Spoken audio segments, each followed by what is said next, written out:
Measures and measuring techniques. Knowing how to measure ingredients correctly is vitally important for delivering a successful recipe and is essential for being able to recreate it consistently. There are 3 reasons correct measuring is important. Firstly, to accurately create a recipe, it is vital to use the same amount of each ingredient as it instructs you to.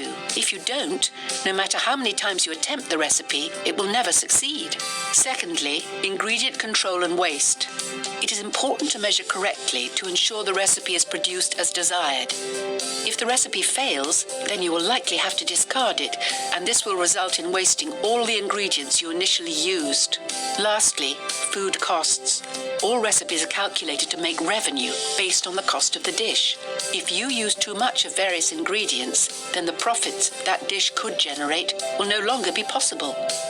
There are 2 types of measurements with regard to food: volume and weight.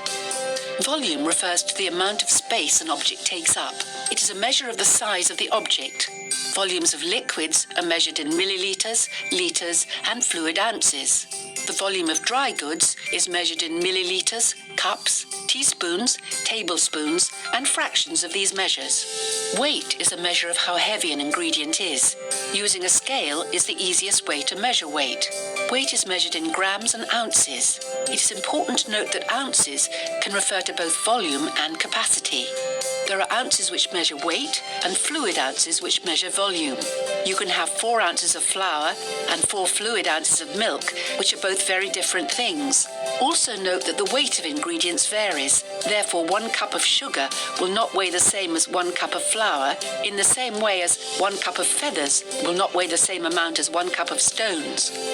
For accuracy, a scale must be set up properly before measuring ingredients.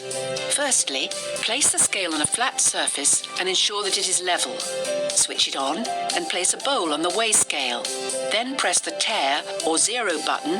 The display should read 0, the scale is tared, and you are now ready to begin measuring. Measuring dry goods.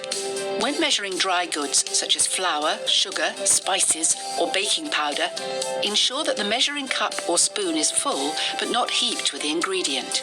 To do so, tap the spoon or level it off gently, making sure the ingredient fills the spoon to the top. Add the ingredients to the bowl and check the reading on the scale.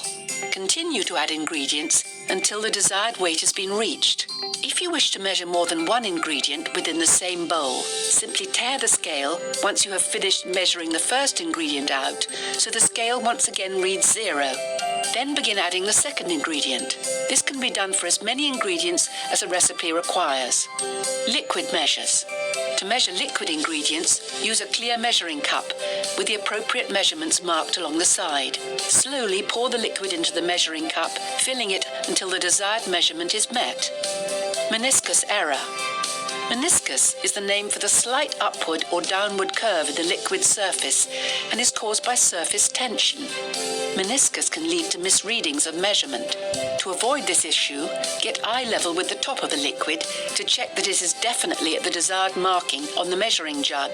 Bend down till your eye is level with the top of the liquid, but do not bring the jug up to your eye, as your hand is unlikely to be steady enough to give an accurate reading.